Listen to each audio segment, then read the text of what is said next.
Hi అండి. SVL digital నాలెడ్జ్‌కి స్వాగతం. ఈరోజు మనము లెసన్ సర్వే ట్రైనింగ్‌లో భాగంగా మనము ఓల్డ్ ప్రీవియస్ క్వెషన్ మనం డిస్కస్ చేస్తున్నాం.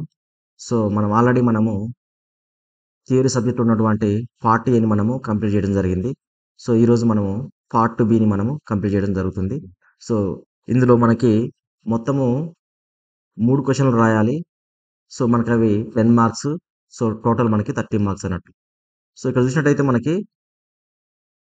మనకిక్కడ 4 క్వెషన్‌లు ఇవ్వడం జరిగింది. ఈ 4 క్వెషన్‌లలో మనం ఏం చేయాలంటే 3 రాయాలన్నట్టు. ఒకటి ఆప్షన్. సో, ఇక్కడ చూసినట్టయితే మనము ఫస్ట్ క్వెషన్ వచ్చేసరికి ఏందంటే, సో, వన్ బై వన్ మనం డిస్కస్ చేద్దాం. సో, ఫస్ట్ క్వెషన్ ఇక్కడ నది ఇరుప్రక్కల ఉన్న 2 స్థానముల మధ్య దూరాన్ని ఎలా కొలుస్తారు? వివరంగా 2 పద్ధతుల ద్వారా స్వచ్ఛమైన చిత్రాలతో వివరించండి. అంటే ఇక్కడ మనం 2 ఉదాహరణలు ఇవ్వాలన్నట్టు. ఓకే. సో, ఇక్కడ ఏమంటున్నాడంటే నది ఇరుప్రక్కల ఉన్న 2 స్థానముల మధ్య దూరాన్ని ఎలా కొలుస్తారు? ఫర్ ఎగ్జాంపుల్ ఇక్కడ ఇలా మనకి నది అనేది ఇలా ఫ్లో అవుతుందనుకుంటే, సో, మనకి ఇక్కడొక స్థానం ఉంది. సో, ఇక్కడొక స్థానం ఉన్నదనుకుంటే, సో, ఈ డిస్టెన్స్‌ని మనం ఎలా కొలుస్తాము అనేసి అడుగుతున్నాడు క్వెషన్ ఇక్కడ. సో, దీనికి మనం ఎన్ని ఎగ్జాంపుల్స్ ఇవ్వాలంటే, 2 ఎగ్జాంపుల్స్ అనేటివి మనము ఇవ్వడం జరుగుతుందన్నమాట. సో, ఫస్ట్ ఈ క్వెషన్ మనం డిస్కస్ చేద్దాం. తర్వాత మళ్ళీ సెకండ్ క్వెషన్ వద్దామన్నట్టు. ఓకే. చలో. ఫస్ట్ ఇక్కడ చూసినట్టయితే, ఈ క్వెషన్‌కి ఇక్కడ ఆన్సర్ ఏందంటే, ఇక్కడ చూడండి. 2 సమకోణ త్రిభుజాలు మనం ఇక్కడ ఏసుకోవడం జరుగుతుంది. సో, ఫస్టు ఇది ఏ అనే పాయింట్ అనుకుందాం ఇది. ఇది ఇట్లా మనకి రివర్ అనేది ఈ విధంగా మనకి ఫ్లో అవుతున్నది. సో, ఈ డైరెక్షన్‌లో మనకి రివర్ అనేది ఫ్లో అవుతుంది. సో, మనకిక్కడ ఏ అనేది మనకి ఇటు పక్క ఉంది. రివర్ అవతల ఉంది. బి అనే పాయింట్ ఇక్కడ ఉందన్నట్టు. ఓకే. సో, బి అనే పాయింట్ ఇక్కడ ఉన్నది. సో, ఫస్ట్ మనం దీన్ని ఏం చేయాలంటే, ఫస్ట్ ఇక్కడ బి దగ్గర మనము ఒక క్రాస్ స్టాప్ పెట్టాలండి. సో, ఈ విధంగా మనం క్రాస్ స్టాప్ పెట్టేసి, సో, మనము ఈ బి అనే పాయింట్‌ని బి దగ్గర నుండెళ్ళి మనం ఏ అనే పాయింట్‌ని మనము బైసెక్ట్ చేయాల. సో, ఇలా బి దగ్గర క్రాస్ స్టాప్ పెట్టి మనకి ఆ క్రాస్ స్టాప్‌లో 2 గాడీలుంటాయి గదా! సో, ఒక గాడి గుండా మనం ఏని చూస్తూ, ఇంకో గాడి గుండా ఒక వ్యక్తిని ఇలా పంపియాల ఈ డైరెక్షన్‌లో. ఇతను ఇలా ఈ డైరెక్షన్‌లో ఎళ్తూ ఏం చేయాలంటే, ఇక్కడ ఏ పాయింట్ ఎక్కడి వరకైతే ఆయనకి కనిపించగలుగుతుందో అక్కడికెళ్ళాలన్నట్టు. అదే విధంగా ఈ ఏ టు బి అంటే ఇక్కడ ఏదైతే ఉందో ఏ టు బి ఓకే. చలో. ఫస్ట్ ఇక్కడ చూసినట్టయితే, ఈ క్వెషన్‌కి ఇక్కడ ఆన్సర్ ఏందంటే, ఇక్కడ చూడండి. 2 సమకోణ త్రిభుజాలు మనం ఇక్కడ ఏసుకోవడం జరుగుతుంది. సో, ఫస్టు ఇది ఏ అనే పాయింట్ అనుకుందాం ఇది. ఇది ఇట్లా మనకి రివర్ అనేది ఈ విధంగా ఇక్కడ ఏదైతే ఏ టు బి డిస్టెన్స్ ఉన్నదో, ఇదే డిస్టెన్స్ అప్రాక్సిమేట్‌గా మనము ఒక 10 మీటర్సా, లేకపోతే 20 మీటర్సా, లేకపోతే 30 మీటర్సా, 100 మీటర్సా ఎంత ఉంటదో మనం ఒక రఫ్‌గా మనం అంచనా ఏయగలగాల. సో, ఆ డిస్టెన్స్‌లో ఇక్కడ నుండెళ్ళి ఈ గాడి గుండా ఒక వ్యక్తిని పంపించేసి, సేమ్ ఈ డిస్టెన్స్‌లో ఇంత ఉంటుందనుకోని అప్రాక్సిమేట్‌గా ఈ సి దగ్గర మనం ఏం చేయాలంటే, ఒక పాయింట్ మనం ఫిక్స్ జేసుకోవాల. అప్పుడు ఈ సి దగ్గర నుంచి చూస్తే మనకి ఇక్కడ ఏ పాయింట్ కూడా మనకి కనిపించే విధంగా ఉండాలన్నట్టు. సో, ఇప్పుడేంది మనం బి దగ్గర మనం క్రాస్ స్టాప్ ఏసేసి, సి పాయింట్‌ని మనం ఫిక్స్ జేసినాం. సో, ఇక్కడ ఎంత ఏ టు బి డిస్టెన్స్ ఎంత ఉంటుందో, అదే విధంగా బి టు సి డిస్టెన్స్ కూడా ఆల్‌మోస్ట్ అప్రాక్సిమేట్‌గా ఎగ్జాక్ట్‌లీ కాదు. అప్రాక్సిమేట్‌గా మనము ఆ డిస్టెన్స్‌లో మనం ఏం చేసినట్టు ఒక సి పాయింట్‌ని మనం పాయింట్ ఔట్ చేయడం జరిగిందన్నట్టు. ఓకే. సో, ఇప్పుడేం చేయాలంటే సేమ్ ఇప్పుడు ఏదైతే బి టు సి డిస్టెన్స్ ఉందో, అంత డిస్టెన్స్ మనము ఈ పాయింట్ నుండెళ్ళి మనము ఇక్కడికి ఎక్స్‌టెన్షన్ చేయాలన్నట్టు ఇక్కడికి. ఇక్కడ మనకు 250 లింక్స్ ఉన్నాయి గదా! సో, ఇప్పుడు మనము ఈ సి నుండెళ్ళి ఈ డి వరకు మనం ఏం చేస్తున్నామంటే 250 లింక్స్ మెజర్‌మెంట్ చేసేసి సేమ్ డిస్టెన్స్ మనము ఈ పాయింట్ మనం డిగా మనం గుర్తించడం జరిగింది. సో, మనకిక్కడ ఏబిసిడి ఇప్పుడు ఈ పాయింట్‌లో మనకి ఫైండ్ ఔట్ చేయడం జరిగింది. ఇంకో పాయింట్ ఏందంటే ఇక్కడ మళ్ళీ నెక్స్ట్ ఇక్కడ క్రాస్ స్టాప్ తీసేసేయాల. ఈ డి పాయింట్ కూడా సేమ్ ఇక్కడ నుండి చూసుకుంటేనే మనం డి పాయింట్‌ని మనం ఏం చేయాలంటే ఇక్కడ లొకేట్ చేయడం జరిగిందన్నట్టు. ఇప్పుడు ఈ క్రాస్ స్టాప్ తీసేసి మనం ఏం చేయాలంటే డి పాయింట్ ఉంది గదా! సో, డి పాయింట్ దగ్గర మనం పెట్టాలన్నట్టు. ఇక్కడ ఏదైతే ఉందో ఇక్కడ డి పాయింట్ ఉందో, ఈ డి పాయింట్ దగ్గర మనం ఏం చేయాలంటే క్రాస్ స్టాప్ పెట్టేసి, మనం ఏం చేయాలంటే ఇక్కడ నుండెళ్ళి ఒక గాడి గుండా మనం ఏం చేయాలంటే బి అండ్ సి ఈ 2 పాయింట్లు మనం చూడాలండి. బి అండ్ సి పాయింట్‌లని ఒక గాడి గుండా చూడాలా. నెక్స్ట్ ఇంకో గాడి గుండా ఒక వ్యక్తిని మనం పంపియాలన్నట్టు ఇట్లా. అతను ఈ దగ్గర రాగానే మనము ఇక్కడ పాయింట్ ఒక లొకేషన్ ఫిక్స్ చేసుకోవాలి. అంటే ఈ లైన్ మనకి స్ట్రెయిట్‌గా ఉండడం కోసం. సో, ఇలా ఫిక్స్ చేసుకున్న తర్వాత ఆ వ్యక్తిని ఇలాగనే ముందుకు పంపియాల. ఈ పాయింట్ క్రాస్ చేసేసి ముందుకు పంపించేసి ఇతను ఈ ఎక్కడైతే మనకి ఏ పాయింట్ ఇక్కడ సీఏ ఉంది గదా! సి టు ఏ డిస్టెన్స్ ఉంది గదా! ఈ డిస్టెన్స్ అతను బైసెక్ట్ చేసే విధంగా ఎళ్ళేసి, అక్కడ ఎక్కడైతే అతను బైసెక్ట్ చేయగలుగుతాడో, ఈ 2 లైన్‌లకి అతను ఎళ్ళగలుగుతాడో, అంటే ఈ డైరెక్షన్‌లో ఎప్పుడైతే ఎళ్ళగలుగుతాడో అక్కడ మనం ఆపేసి, ఇక్కడ మనం ఎఫ్ పాయింట్‌ని మనము ఫిక్స్ చేయవలసి ఉంటుందన్నట్టు. సో, ఇప్పుడు మనం ఏం చేసినాం ఇప్పుడు బి దగ్గర పెట్టినాం క్రాస్ టాప్, నెక్స్ట్ డి దగ్గర పెట్టేసినాం. సో డి దగ్గర పెట్టేసి మనం ఏం చేసినామంటే ఎఫ్ పాయింట్ మనం ఏం చేసినాం ఫైండ్ అవుట్ చేసినాం. సో మనకి ఇక్కడ 2 త్రిభుజాలు మనకి రావడం జరిగింది. అది డి ఇదొకటి వచ్చింది మనకి. సో ఏ నుండెళ్ళి బి, బి నుండెళ్ళి సి, సి నుండెళ్ళి ఏ, ఇదొక మనకు ట్రయాంగిల్ చూసినట్టయితే C to F, next C to D, తర్వాత డి టు ఎఫ్. సో మనకి ఈ 2 ట్రయాంగిల్స్ మనకి రావడం జరిగింది అన్నట్టు. సో ఈ ట్రయాంగిల్ ఉపయోగించుకొని ఏం చేయాలంటే మనము ఈ ఏబి లైన్ ని మనము ఫైండ్ అవుట్ చేయడం జరుగుతుంది అన్నట్టు. సో ఇక్కడ చూసినట్టయితే డిఎఫ్ని ఎలాగనుకుంటామంటే ఇప్పుడు ఏదైతే డి టు ఎఫ్ ఉందో, డి టు ఎఫ్ ఇక్కడ ఇవి సమకోణ త్రిభుజాలు ఏర్పడడం జరిగింది. సో స్వరూప త్రిభుజాలు కాబట్టి మనం ఇక్కడ చూడాలి ఫస్ట్ ఏంటంటే బీసీ లైన్ ఏదైతే ఇక్కడ నుండి బీసీ లైన్ ఎంత ఉందో డిస్టెన్స్, సేమ్ మనకి సిడి లైన్ కూడా అంతే ఉంటుంది. అంటే 250, ఇది కూడా 250 అన్నట్టు. నెక్స్ట్ ఏసీ, ఏసీ వరకు ఇక ఏసీ ఏ నుండి సికి ఎంత డిస్టెన్స్ ఉన్నదో సేమ్ సి నుండి ఎఫ్ కూడా మనకి అదే డిస్టెన్స్ ఉంటుంది అన్నట్టు. ఓకే, ఇది కూడా అయిపోయింది. నెక్స్ట్ డి నుండి ఎఫ్, డి నుండి ఎఫ్ మనం ఇక్కడ ఆల్రెడీ మెజర్ చేసాం కదా ఇక్కడ నుండి. సో 200 ఉంది. సో మనకి అప్పుడు ఏ నుండి బి ఎంత ఉంటుంది, ఏ నుండి బి కూడా మనకి 200 ఉంటుందండి. సో ఈ విధంగా మనం ఏంటి అంటే ఈ ఏబి లైన్ మనము మెజర్మెంట్ చేయడం జరుగుతుందండి. సో నెక్స్ట్ ఇది ఒక ఎగ్జాంపుల్. సో సెకండ్ ఎగ్జాంపుల్ ఏంటంటే ఇదన్నట్టు స్వరూప సమకోణ త్రిభుజాలు. ఇక్కడ చూడండి ఫస్ట్ ఇక్కడ. సో రివర్ అనేది ఇలా ఫ్లో అవుతుంది. సో ఈ డైరెక్షన్ లో మనకి ఫ్లో అవుతుంది. సో ఏ అనే పాయింట్ ఇక్కడ ఉన్నది మనకి. సో బి దగ్గర మనం ఇక్కడ బి అనే పాయింట్ ఇక్కడ ఉంది. సో బి దగ్గర మనం ఏం చేస్తున్నాం, ఇక్కడ క్రాస్ టాప్ వేసేస్తున్నాం.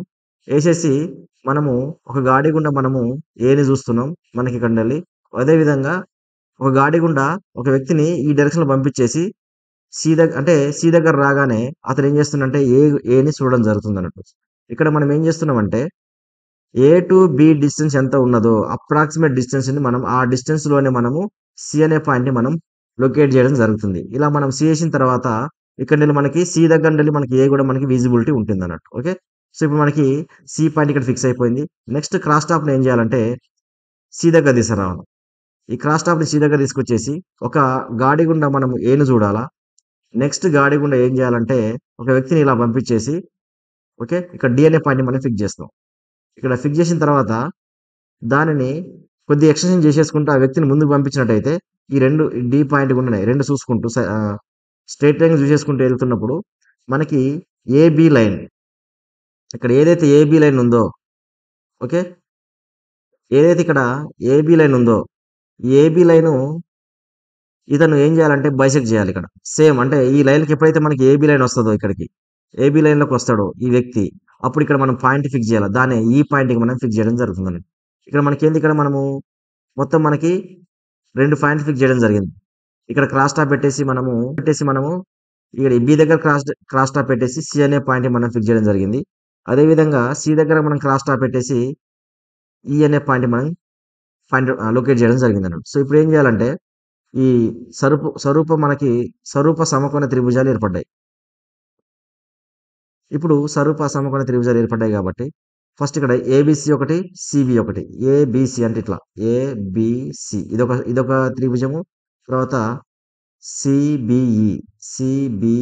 సో ఈ 2 త్రిభుజాలు ఏర్పడ్డాయి. సో ఇప్పుడు మనకి ఏంటంటే ఇక్కడ AB by BC is equal to BC by BE. So ఈ విధంగా మనం రాసుకోవచ్చు అన్నట్టు. సో ఇలా రాసుకున్న తర్వాత మనకి ఏబి పాయింట్ కావాలి కాబట్టి ఇక్కడ మనకి ఇక్కడ ఏ అనే పాయింట్ కావాలి, ఏబి పాయింట్ కావాలి మనకి. సో ఈ ఏబి పాయింట్ కావాలి కాబట్టి ఈ బీసీని ఏం చేయాలంటే ఇటుపక్క ఈజ్ ఈక్వల్ టు దాటేయాలన్నట్టు. సో ఇలా దాటించినప్పుడు ఏమవుతుందంటే మనకి ఇక్కడ ఏబి ఇక్కడ ఉంటుంది. సో ఇక్కడ బీసీ ఇక్కడ ఆల్రెడీ ఉంది కాబట్టి బీసీ స్క్వేర్ అవుతుంది. సో బి అవుతుంది. సో అక్కడ మన వాల్యూస్ ఏమైనా ఉన్నట్టయితే మనము వీటి ప్లేస్ లో మనము ప్రతిక్షేపించినట్టయితే మనకి ఏబి వాల్యూ అనేది రావడానికి అవకాశం ఉంటుంది అన్నట్టు. సో ఈ విధంగా మనము ఫస్ట్ క్వశ్చన్ కి ఆన్సర్ చేయొచ్చు. ఓకే, నెక్స్ట్ తర్వాత క్వశ్చన్ ఏంటంటే సెకండ్ క్వశ్చన్ ఏంటంటే డిఎన్ఓ విధానంలో ఎఫ్ ప్రక్రియ తర్వాత రికార్డుల తయారీ గురించి వివరంగా వివరించండి అనేసి అడగడం జరుగుతుంది అన్నట్టు. సో ఇక్కడ మనం చూసినట్టయితే డిఎన్ఓలో మనకి ఏ టు హెచ్ ఫ్రాక్షన్ ఉంటాయి మనకి రికార్డులు. ఏ టు హెచ్ ఉంటుంది అన్నట్టు. ఆ ఏ టు హెచ్ లో మనకి ఎఫ్ ప్రాసెస్ తర్వాత ఎఫ్ అంటే ఎఫ్ ప్రక్రియ తర్వాత మనము చేయవలసిన రికార్డులు ఏంటనేది వాటి గురించి అడగడం జరుగుతుంది అన్నట్టు. సో ఆ రికార్డులు వచ్చేసరికి ఇక్కడ ఇవన్నట్టు ఇవి. సో ఇక్కడ మనం చూసినట్టయితే ఫస్ట్ది original field measurement book, duplicate field measurement book, తర్వాత డి స్కెచ్, దీన్ని కంబైన్డ్ స్కెచ్ అంటారు. ఫెయిర్ లొకేషన్ స్కెచ్, తర్వాత ఫెయిర్ ల్యాండ్ రిజిస్టర్, విస్తీర్ణ పట్టిక, తర్వాత రాళ్ల పట్టిక, తర్వాత పరస్పర సంబంధ లేదా సహసంబంధ జాబితా, కోరిలేషన్ స్టేట్మెంట్ అని ఈ 8 రికార్డులు ఉంటాయి అన్నట్టు. సో ఈ 8 రికార్డుల గురించి మనం రాయాల్సి ఉంటుంది అన్నట్టు. ఇప్పుడు గ్రామంలో సర్వే ముగిసిన తర్వాత ఇక్కడ మనకి చూసినట్టయితే ఏ టు హెచ్ ఉంటాయి మనకి. సో ఏ టు హెచ్లో మనకి ఎఫ్ ఎఫ్ తర్వాత అడుగుతున్నాడు. సో ఎఫ్ తర్వాత ఏముంటుంది అట్లాంటప్పుడు మనకి జీ అండ్ హెచ్ ఉంటుందన్నట్టు. ఇక్కడ జీ తర్వాత హెచ్ ఉంటుందన్నట్టు. ఈ రెండు గురించి రాయాలన్నట్టు. సో జీ అని చెప్తుంది, హెచ్ అని చెప్తుంది రాసిన తర్వాత నెక్స్ట్ మనం ఏం చేయాలంటే ఈ రికార్డుల గురించి వివరంగా వివరించవలసి ఉంటుంది అన్నట్టు. ఓకే. సో మనం ఫస్ట్ ఒక దాని గురించి చూసినట్టయితే ఫస్ట్ జీ, ఎఫ్ అనేది ఎఫ్ మనకు అవసరం లేదు ఇక్కడ. మనం ఏం చేయాలా, జీ గురించి అసలు జీ అని చెప్తుంది, అసలు జీ అని చెప్తుందంట. అసలు ఇక్కడ మనకి జీలో గ్రామ పట్టం మనం ఏం చేయాలంటే ఇక్కడ ఫీల్డ్ మెజర్మెంట్ బుక్స్ మొత్తం కంప్లీట్ అయిపోయినాయి. అయిపోయిన తర్వాత ఏం చేయాలంటే ఏదైతే మనము డీలో అంటే డీ ప్రాసెస్ చేసేటప్పుడు మనం ఏదైతే ఒక ట్రావెల్స్ మనం ఇట్లా తయారు చేసినామో, ఓకే, ఆ ట్రావెల్స్లో ఏం చేయాలంటే ఈ ఫీల్డ్ మెజర్మెంట్స్ బుక్స్ మొత్తం ఏం చేయాలంటే ఇందులో మనము నోట్ చేయాలంటే అంటే ప్లాటింగ్ చేయాలన్నట్టు. అంటే ఇప్పుడు ఏం చేస్తున్నాం, మనం ఇక్కడ ఒక గ్రామ పటాన్ని తయారు చేస్తున్నాం అన్నట్టు. ఎందులో జీలో అదే చెప్తుంది అన్నట్టు. జీలో మనం ఏం చేస్తున్నాం అంటే ఒక గ్రామ పటాన్ని మనం తయారు చేస్తున్నాం. ఎఫ్లో ఫీల్డ్ మెజర్మెంట్ తీసుకుంటాం. ఆ ఎఫ్లో ఉన్నటువంటి ఆ మెజర్మెంట్స్ మొత్తాన్ని మనం ఏం చేస్తున్నాం అంటే డీలో చేసినటువంటి ఆ డయాగ్రామ్లో ఏం చేస్తున్నాం అంటే మనము అందులో మొత్తం మనము రాయడం జరుగుతుంది అన్నట్టు. ఓకే. సో ఇక్కడ దీని ద్వారా మనకి ఏంటంటే ఒక మ్యాప్ అనేది తయారవడం జరుగుతుంది. నెక్స్ట్ ఇక్కడ ప్లాటింగ్ అనేది కంప్లీట్ అయిపోయింది జీలో. నెక్స్ట్ హెచ్ అని చెప్తుందంటే ఇక్కడ మనకు వచ్చేసరికి హెచ్ అనేది ఇక్కడ జీ ప్రాసెస్లో మనకి ఒక మ్యాప్ అనేది తయారైపోయింది. సో అలా మ్యాప్ అనేది తయారైపోయిన తర్వాత ఇక్కడ మనం ఏం చేస్తున్నామంటే గ్రామపటం యొక్క విస్తీర్ణము, తర్వాత సర్వే నంబర్ యొక్క విస్తీర్ణము, ఈ రెండింటిని మనం ఏం చేస్తామంటే మనము లెక్క చేయడం జరుగుతుంది అన్నట్టు. ఎందులో హెచ్లో. ఇక్కడ జీలో మనకి మ్యాప్ అయిపోయింది. మ్యాప్ అయిన తర్వాత మనం ఇక్కడ ఏరియాని మనము క్యాలిక్యులేట్ చేయడం జరుగుతుంది. ఆ క్యాలిక్యులేట్ చేసినటువంటి ఏరియా 1% కంటే ఎక్కువ ఉండకూడదు అన్నట్టు. సో 1% వరకు మనకి ఏంది ఇక్కడ అలవెన్స్ ఉంటుంది అన్నట్టు. ఏదైతే ఏరియా ఉందో సర్వే నెంబర్లో టోటల్ ఏరియా మనం చేస్తే తర్వాత మనము గ్రామం యొక్క మొత్తం టోటల్ ఏరియా చేస్తే ఆ యొక్క డిఫరెన్స్ అనేది మనకి 1% కంటే ఉండొద్దు అనేసి మనకి హెచ్లో మనకి తెలియజేయడం జరుగుతుంది అన్నట్టు. సో ఇది ఎఫ్ తర్వాత జీ అండ్ హెచ్లో జరిగే ప్రాసెస్ అన్నట్టు. ఇప్పుడు ఏం చేద్దామంటే అసలు ఈ రికార్డుల గురించి మనం డీటెయిల్గా మనం ఇప్పుడు డిస్కస్ చేద్దాం. సో అసలు ఆ రికార్డులలో ఏమున్నదన్న దాని గురించి డిస్కస్ చేద్దాం. సో ఫస్ట్ వచ్చేసరికి ఏంటంటే ఇక్కడ ఫస్ట్ చూసినట్టయితే మనం ఓల్డ్ ఫీల్డ్ అంటే ఒరిజినల్ ఫీల్డ్ మెజర్మెంట్ బుక్. ఈ ఒరిజినల్ ఫీల్డ్ మెజర్మెంట్ బుక్ అంటే ఏంటంటే ఇది చాలా చాలా ఇంపార్టెంట్. ఈ బుక్ని ఒక సర్వేయర్ తయారు చేయడం జరుగుతుంది. సో ఇందులో మనకి ఫీల్డ్కి సంబంధించినటువంటి మెజర్మెంట్ మొత్తం మనం తీసుకోవడం జరుగుతుంది. సో అదే విధంగా ఏం చేస్తామంటే టోపో డీటెయిల్స్ కూడా మనం ఇందులో ప్లాటింగ్ చేయడం జరుగుతుంది అన్నట్టు. సో ఇక్కడ ఫస్ట్ మనము టోపో డీటెయిల్స్ ఏమో మనమే బ్లూ సిరాతోని అంటే బ్లూ కలర్ తోని మనము చేయడం జరుగుతుంది. అదే విధంగా మిగతావన్నీ మొత్తం బ్లాక్ కలర్ తో మనం రాయడం జరుగుతుంది అన్నట్టు. ఎక్కడైతే మనకి మూలాలు ఉంటాయో బెండ్స్, ఆ బెండ్స్ మనం ఏం చేస్తాం, మనం రెడ్ పెన్ తో మనము నోట్ అవుట్ చేయడం జరుగుతుంది అన్నట్టు. అయితే ఇక్కడ ఒరిజినల్ ఫీల్డ్ మెజర్మెంట్ బుక్ లో మనకి ఎఫ్ లైన్ అనేది మనకి థిక్ గా ఉంటుంది. సబ్ డివిజన్ అనేది ఎఫ్ లైన్ కంటే ఇంకా కొద్దిగా సన్నగా ఉంటుంది అన్నట్టు.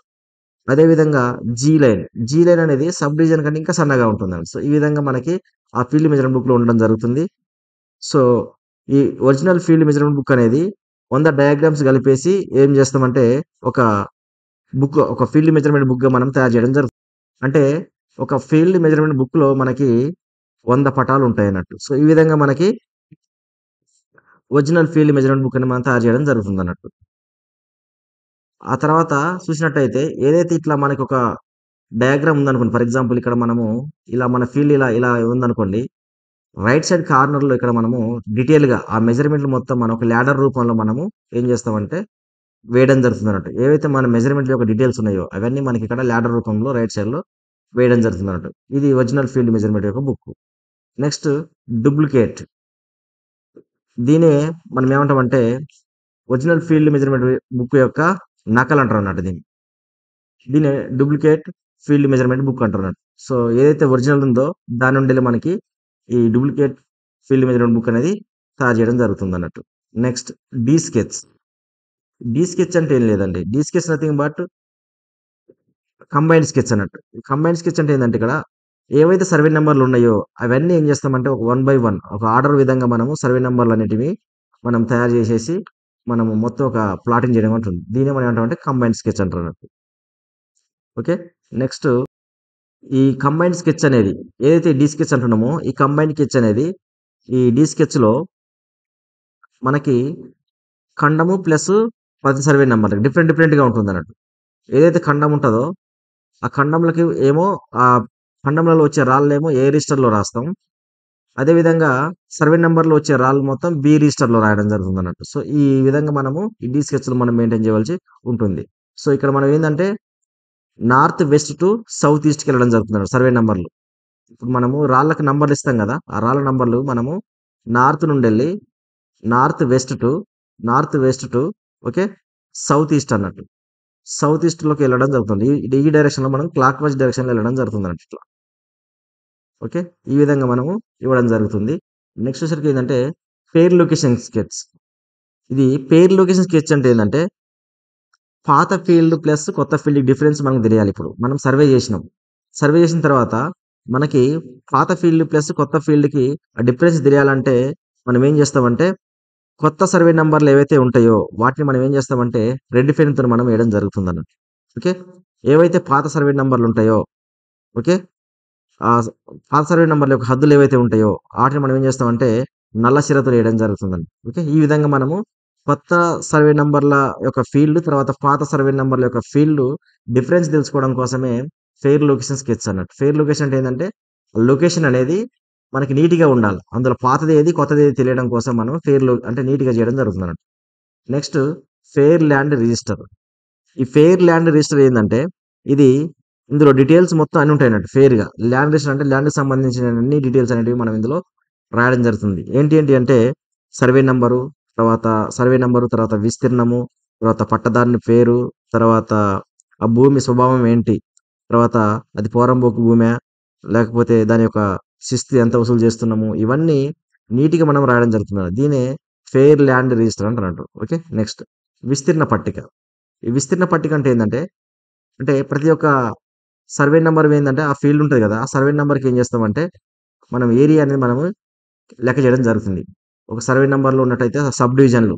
ఆ సబ్ డివిజన్‌ల వారీగా మొత్తం అందులో సర్వే నంబర్‌లో ఉన్నటువంటి సబ్ డివిజన్‌లు ఏంటి? ఒక సర్వే నంబర్‌లో ఎన్ని సబ్ డివిజన్‌లు ఉన్నాయి? వాటి యొక్క ఏరియా ఎంత అనేది మనము ఈ విధంగా మనం ఏం చేస్తామంటే కాలిక్యులేట్ చేయడం జరుగుతుందన్నట్టు. ఓకే. నెక్స్ట్ రాళ్ళ పట్టిక.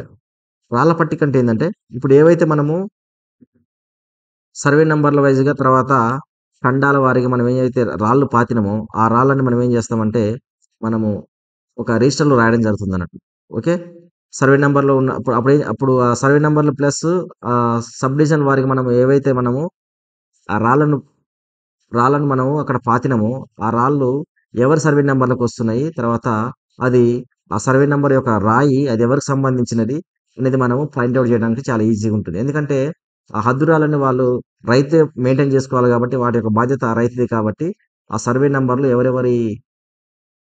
స ఫ ఎవరెవరి పొలాలలో ఉన్నాయి. తర్వాత ఎవరెవరి సర్వే నంబర్‌ల హద్దులలో ఉన్నాయి. తర్వాత అవి ఏ రాళ్ళు అనేది మనము ఒక పట్టిక రూపంలో మనం రాయడం జరుగుతుందన్నట్టు. నెక్స్ట్ సంబంధ లేదా సహసంబంధ జాబితా అంటే ఏందంటే, ఇక్కడ మనకి పాత సర్వే నంబర్‌కును, కొత్త సర్వే నంబర్‌కి రిలేషన్ చెప్తుంది. అదే పరస్పరం అంటే ఒకదానికొకటి. అంటే కొత్త సర్వే నంబర్ అనేది ఏ పాత సర్వే నంబర్ నుండి వచ్చింది. ఫర్ ఎగ్జాంపుల్ ఇక్కడ ఒక ల్యాండ్ ఉందనుకుందాం ఇది. ఇది పాత సర్వే నంబర్. సో, ఈ పాత సర్వే నంబర్ ఇప్పుడు మనం ఏం చేసినామంటే వీటికి మనము సబ్ డివిజన్‌లాగా మన రీసర్వే చేయడం జరిగింది. ఇలా రీసర్వే చేసినప్పుడు ఏమైందంట, అప్పుడు మళ్ళీ సర్వే నంబర్‌లు మళ్ళీ కొత్తగా రావడం జరిగిందన్నమాట. సో, అప్పుడేంది ఫర్ ఎగ్జాంపుల్ ఇక్కడ సర్వే నంబర్ 1 ఉన్నదనుకో, మనకిప్పుడు కొత్తగా ఇచ్చింది ఏమి ఇస్తున్నామంటే సబ్ డివిజన్ చేసినప్పుడు 1/2 ఇస్తున్నాం అన్నట్టు. సో, అట్లా అన్నట్టు. అప్పుడు దీనివల్ల ఏందంటే, ఇప్పుడు కొత్తగొచ్చిన సర్వే నంబరు ఏ పాత సర్వే నంబర్ నుండి వచ్చిందని తెలుసుకోవడానికి ఈజీగా ఉంటుంది. సో, ఈ విధంగా కోరిలేషన్ స్టేట్‌మెంట్‌లో మనకి తెలియజేయడం జరుగుతుంది. సో, మన ఈ రిజిస్టర్‌ల గురించి మనము ఈ విధంగా మనం ఎక్స్‌ప్లెయిన్ చేయవలసి ఉంటుంది. సో, నేను అలా చెప్పేసుకుంటూ వెళ్ళిపోతున్నా. మీరు డీటెయిల్‌గా మంచిగా నీట్‌గా మీరు చదివి ఎగ్జామ్‌లో రాయాల్సి ఉంటుందంట ఈ విధంగా. ఓకే అండి. నెక్స్ట్ థర్డ్ క్వెషన్ ఏందంటే ఫోర్ట్ ఖరాబ్. ఫోర్ట్ ఖరాబ్ అంటే ఏందంటే ఇక్కడ చూడండి ఒకసారి. ఇది ఇప్పుడు నేను చెప్పేటియన్నీ మొత్తం మీ బుక్‌లో ఉన్నాయండి. మీ బుక్‌లో గనక మీరు ప్రశాంతంగా, నీట్‌గా వన్ బై వన్ చదవగలిగితే మీకు ఆటోమేటిక్‌గా నాలెడ్జ్ అంతా రావడం జరుగుతుంది. ఓకే. సో, ఈ పోటు ఖరాబ్ అనేది ఏందంటే, ఏదైతే మనము వ్యవసాయం చేసినటువంటి భూములలో మనకి పనికిరాని భూమి అయితే ఏదైతే ఉంటదో దాన్నే మనం పోటు ఖరాబ్ అంటారన్నట్టు. ఓకే. చూసినట్టయితే సేద్యం పనికి సేద్యమునకు పనికిరాని భూమి ఏదైతే ఉంటుందో దాన్ని మనం ఏమంటాము పోటు ఖరాబ్ అంటాం అన్నట్టు. సో, అది ఎలా తీసేస్తామన్న దాని గురించి ఇక్కడ అడుగుతున్నాడు ఇక్కడ. సో, ఇది ఏదైతే మనకి పోటు ఖరాబ్ ఉంటుందో అది 2 విధాలుగా ఉంటది. ఒకటి డ్రై. ఓకే. ఇంకోటేందంటే ఇది డ్రైని మనము పిసికి అంటాము. ఇంకోటేందంటే తరి. తరి అంటే ఏందంటే వెట్ అన్నట్టు. సో, ఈ 2 ఫీల్డ్‌లలో మనము పోటు ఖరాబ్ ఎలా తీసేస్తాం అన్న దాని గురించి మనం ఇప్పుడు చూద్దాం. సో, ఫర్ ఎగ్జాంపుల్ మనం వ్యవసాయం చేసే భూమిలో కాలిబాట ఉందనుకోండి. దాన్ని ఫుట్‌పాత్ అంటాం గదా! అప్పుడేం జేయాలా? దాని పొడవు ఇంటూ ఎడల్పు. దాని యొక్క పొడవు ప్లస్ దాని యొక్క ఎడల్పు మనం ఏం జేయాలా? మల్టిప్లై చేసినామనుకో మనకి ఎంతొస్తుందో దాన్ని మనము 4 అణాలుగా మనం తీసేయాలంట. 4 అణాలు లేదా 13 మెట్రిక్ లింక్స్ అన్నట్టు. ఈ విధంగా మనము వ్యవసాయం యొక్క భూముల నుండెళ్ళి ఇంత తీసేయవలసి ఉంటుందన్నట్టు. ఏదైనా మన కాలిబాట ఉంటే. ఒకవేళ బండి బాట ఫర్ ఎగ్జాంపుల్ మనం వ్యవసాయం చేసే భూమిలో మనకి బండి బాట ఉన్నదనుకోండి. అప్పుడు మనం ఎంత 10 అణాలు లేదంటే 31 లింకులు మనము కలిగి ఉంటాం కాబట్టి అవి మన యొక్క పొలంలో నుండెళ్ళి తీసేయవలసి ఉంటుందన్నట్టు. ఇది ఎట్లొస్తదంటే సేమ్ పొడవు ఇంటూ ఎడల్పు. ఇది కూడా పొడవు ఇంటూ ఎడల్పుతోని మనము మల్టిప్లై చేసేసి వచ్చిన దాన్ని మనం ఈ విధంగా తీసేయాలి. నెక్స్ట్ బావులు లేదా ఇండ్లు. ఫర్ ఎగ్జాంపుల్ మనం వ్యవసాయం చేస్తున్న దాంట్లో మనం అక్కడ ఇల్లు కట్టేసినాం. లేదంటే బావి ఉన్నది. అది వ్యవసాయానికి పనికి రాదు గదా! అంటే అది పూట ఖరాబ్ కిందనే లెక్క గదా! అటువంటప్పుడు దాని పొడవు ఇంటూ వెడల్పు లెక్క కట్టేసి మనం పూట ఖరాబ్ కింద మనం తీసేయవలసి ఉంటుందన్నట్టు. నెక్స్ట్ రాళ్ళ సమూహం. ఫర్ ఎగ్జాంపుల్ ఎక్కడన్నా మనము వ్యవసాయం చేస్తున్న సమయంలో ఎక్కడన్నా మనకి పెద్ద రాళ్ళున్నాయి. అక్కడ మనం వ్యవసాయం జేయలేం. సో, వాటికి మనం శిస్తు ఏదైతే వ్యవసాయం చేయలేకుండా ఉన్నామో ఇక్కడ మనం శిస్తు కట్టలేము గదా! అటువంటప్పుడు ఏం జేయాలా? అది మొత్తం మన పొలంలో ఉండేలా తీసేసేయాల. సేమ్ దానికి కూడా పొడవింటి వెడల్పు మల్టిప్లై చేసేసి ఏరియా ఫైండ్ ఔట్ చేసేసి మనం తీసేయడం జరుగుతుందండి. మనం మొత్తం మన విస్తీర్ణం నుండెళ్ళి తీసేయాలన్నట్టు. నెక్స్ట్ స్థలము. అంటే జాతరలు, సంతలు జరుగు స్థలం. ఫర్ ఎగ్జాంపుల్ ఎక్కడన్నా మనకి ల్యాండ్ ఉందనుకోండి. ఆ ల్యాండ్‌లో మనకి ఎక్కడైనా జాతర జరుగుతుందనుకోండి. వర్షాకాలంలో ఏదైనా జాతర జరుగుతుంది. అక్కడ మనం వ్యవసాయం వేయడానికి వీల్లేదు. సో, అటువంటప్పుడు మన మొత్తం ల్యాండ్‌లో నుండెళ్ళి ఏ ఏదైతే ఎంత ఉన్నదో పొడవు ఇంటూ వెడల్పు మనము మల్టిప్లై చేసి ఈ టోటల్ ఏరియా నుండెళ్ళి మనము ఈ పూడ్ ఖరాబ్ కింద తీసేసి మనం ఏం చేస్తామంటే సో, ఆ విధంగా పూడ్ ఖరాబ్ కింద తీసేసి మనం కన్వర్ట్ చేయడం జరుగుతుందన్నట్టు టోటల్ ఏరియాని. నెక్స్ట్ చెట్లు. మరి చెట్లకెట్లా అంటే మిట్ట మధ్యాహ్నం ఏమైతుందంటే చెట్లు వాటి యొక్క నీడ వాటి ఫర్ ఎగ్జాంపుల్ ఇదొక చెట్టనుకుంటే సూర్యుడనేది మిట్ట మధ్యాహ్నం రావడం వల్ల వాటి యొక్క నీడ అనేది బరాబర్ ఆ రౌండ్ కింద రావడం జరుగుతుందన్నట్టు ఇట్లా. సో, అప్పుడు ఆ ఏరియాని పొడవింటూ వెడల్పు చేసేసి మనము దాని పూడ్ ఖరాబ్ కింద మనం తీసేయడం జరుగుతుందన్నట్టు. ఓకే. ఈ విధంగా. అదే విధంగా ప్రతి 15 అంటే తాటి చెట్లు గాని, లేదంటే ఈత చెట్టుగా ఉంటాయి గదా! 15 తాటి చెట్లు లేదా 10 ఈత చెట్లకి ఒక గుంట చొప్పున మనం పూట ఖరాబ్ కింద తీస్తామన్నట్టు. అదే మనకి ఇప్ప చెట్లు చాలా పెద్దగుంటాయి గాబట్టి 2 ఇప్ప చెట్లకు ఒక గుంట చొప్పున మనము 2 ఇప్ప చెట్లకు ఒక గుంట చొప్పున పూట ఖరాబ్ కింద మనం తీయడం జరుగుతుంది. ఎందుకంటే ఇప్ప చెట్లన్నీ చాలా పెద్దగా ఉంటాయి. ఇది విస్తరణ చాలా పెద్దది. సో, ఆ విధంగా మనం ఒక 2 ఇప్ప చెట్లకు ఒక గుంట చొప్పున మనం తీసేయడం జరుగుతుంది. నెక్స్ట్ తరి. తరి వచ్చేసరికి ఏందంటే ఇక్కడ 16 గుంటల భూమి నుండెళ్ళి 30 గుంటల భూమి ఉందనుకోండి ఎక్కడన్నా. ఏది తరి భూమి. అప్పుడు ఒక గుంట మనం పూట ఖరాబ్ కింద తీసేయాలన్నట్టు. ఎప్పుడు అంటే 16 నుండెళ్ళి 30 గుంటల భూమి ఉన్నప్పుడు, అది కూడా తరిలో ఉన్నప్పుడు మనం ఒక గుంట తీసేయడం జరుగుతుందన్నట్టు. ఎందుకు తీసేస్తున్నామంటే ఆ ల్యాండ్‌లో ఫర్ ఎగ్జాంపుల్ పొలమే ఉందనుకోండి. ఆ పొలములలో మనకి ఏంటి రిడ్జ్‌లు. రిడ్జ్‌లు అంటే ఏంది గట్లుంటాయి గాబట్టి, ఆ రిడ్జ్‌లు మనకి పనికిరావు గాబట్టి, ఆ విధంగా మనం పూట ఖరాబ్ కింద తీసేస్తామన్నట్టు. ఓకే. నెక్స్ట్ ఇంకోటేందంటే, ఇదే తరిలో 30 గుంటల వరకు పైన 30 గుంటల పైన 2 గుంటల పూట ఖరాబ్ కింద తీసేస్తాం. 30 గుంటల నుండెళ్ళి పైకున్నదనుకో మనకి, అప్పుడేం చేస్తావు 2 గుంటలు తీసేస్తావు. ఇక్కడేమన్నావు ఫస్ట్ 16 గుంటలు నుండి 30 గుంటలు ఉంటేనేమో ఒక గుంట అన్నావు పూట ఖరాబ్ కింద. 30 గుంటలకు పైనుంటేనేమో ఇప్పుడు 2 గుంటలు తీసేస్తున్నావు. ఓకే. తర్వాత ప్రతి ఎకరాకు ఒక గుంట చొప్పున మనం ఏందంటే పూట ఖరాబ్ కింద తీసేయాల. ఒక ఎకరా ఉంది. ఇప్పుడు 16 నుండెళ్ళి 30 గుంటలుంటేనేమో మనం ఏం చేసినాం, ఒక గుంట తీసేసినాం. ఓకే. 30 ఉన్నదనుకో, ఒక గుంట తీసేసినాం. అదే విధంగా 30కి పైకున్నదనుకో, అప్పుడేం చేసినాం 40 గుంటలంటే ఏంది? ఒక ఎకరం గదా! 30కి పైకుంటే ఏంది? 2 గుంటలు తీసేసేయాల. అంటే ఏంది? ఇక్కడ మనము 30 గుంటల్లో అంటే 40 గుంటల లోపుంటే 2 గుంటలు మనం తీసేయడం జరుగుతుంది. ఓకే. ఎకరా. తర్వాత ప్రతి ఎకరాకి అంటే 40 గుంటలుందనుకోండి, తర్వాత 40 గుంటల వరకు మనకి 40 గుంటల వరకి మనము 2 గుంటలు తీసేయడం జరుగుతుందన్న ఫుడ్ ఖరాబ్ కింద. ఓకే. తర్వాత 40 గుంటలంటే తర్వాత ప్రతి ఎకరాకి ఇప్పుడు 2 ఎకరాలుందనుకోండి. ఇప్పుడు 2+1 2 ప్లస్ 1 అన్నట్టు. అంటే ఒక ఎకరా చొప్పునేమో మనకేం చేసినాము 40 గుంటల వరకు మనం 2 తీసేసినాం. తర్వాత ఏదైతే ఇంకొక ఎకరా ఉందో ఆ ఎకరాకి మనము ఒక గుంట చొప్పున మనం తీసేయడం జరుగుతుందన్నట్టు. సో, ఈ విధంగా మనము తీసేయడం జరుగుతుందండి 4 ఖరాబ్ కింద. ఓకే. నెక్స్ట్ వచ్చేసరికి ఏందంటే ఫోర్త్ క్వెషన్